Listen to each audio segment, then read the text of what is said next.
अस्सलामुअलैकुम नाजरीन। आज की इस वीडियो में हम सीखेंगे कि सिंस और फॉर का सही इस्तेमाल कैसे किया जाता है। अक्सर तलबा को ये कन्फ्यूजन रहती है कि कहाँ सिंस लगेगा और कहाँ फॉर, यानी कि उन्हें नहीं पता कि सिंस कहाँ लगाना है और फॉर कहाँ लगाना है या कहाँ इस्तेमाल करना है। लेकिन आज की इस वीडियो के बाद इंशाल्लाह ये कन्फ्यूजन हमेशा के लिए ख़त्म हो जाएगी। याद रखें, सिंस हमेशा उस वक्त इस्तेमाल होता है जब हम किसी ख़ास वक्त या दिन की बात कर रहे हों, जबकि फॉर हमेशा वहाँ इस्तेमाल होता है जब हम किसी मुद्दत या अरसे का जिक्र करें, तब हम फॉर का इस्तेमाल करेंगे।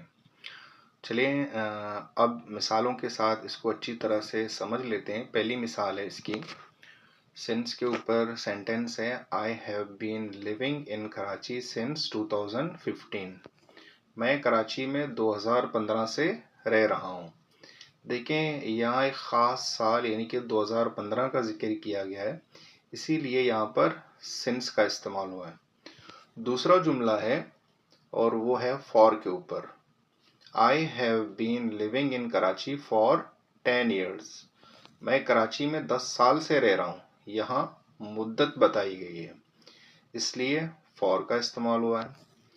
अब तीसरा जुमला है वो है सिंस के ऊपर, she has been studying English since morning.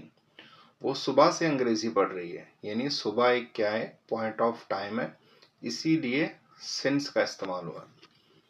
इसी तरह she has been studying English for 3 hours। वो 3 घंटों से अंग्रेज़ी पढ़ रही है, यहाँ दौरानिया है, इसीलिए फॉर का इस्तेमाल हुआ। इसी तरह और जुमला है, he has been working in this office since last year। वो पिछले साल से इस दफ्तर में काम कर रहा है। और फॉर के लिए इसी तरह का जुमला है, he has been working in this office for 12 months। देखिए यहाँ पे किसी खास साल का जिक्र नहीं हुआ, लेकिन ऊपर वाले जुमले में जो लास्ट ईयर है, last year, last month, last week, ये सब क्या है, ये खुसूसी वक्त हैं, उसके लिए हम लास्ट सेंस का इस्तेमाल करेंगे। और इस तरह के जिनमें बिल्कुल मुद्दत बताई गई हो, वहाँ पर हम फॉर का इस्तेमाल करेंगे, जैसा कि इस सेंटेंस में है, he has been working in this office for 12 months। वो 12 महीनों से इस दफ्तर में काम कर रहे हैं। इसी तरह 8वां जुमला है, they have been friends since childhood. वो बचपन से दोस्त हैं। अगर अब उनकी जो दोस्ती है वो 20 साल से है, तो दूसरे तरह से भी हम इसको जो है ना, इस जुमले को बना सकते हैं फॉर इस्तेमाल करते हुए, जैसे कि इस जुमले में दिया गया है, they have been friends for 20 years। वो 20 साल से दोस्त हैं। हालांकि माने और मतलब दोनों के सेम है, बस एक में मुद्दत बताई गई है और दूसरे में एग्जैक्ट जो वक्त है, साल है, वो बताया गया है।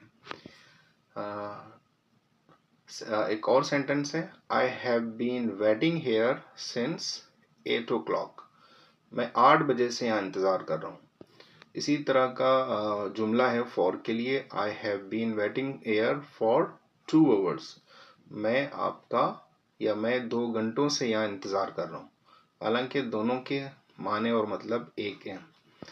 देखें, आपने देख लिया कि सिंस हमेशा एक ख़ास वक्त के साथ आता है, जैसे साल, दिन, महीना या सुबह व शाम, जबकि फॉर हमेशा एक दौरानिये या मुद्दत के साथ आता है, जैसे घंटे, दिन, महीने या साल।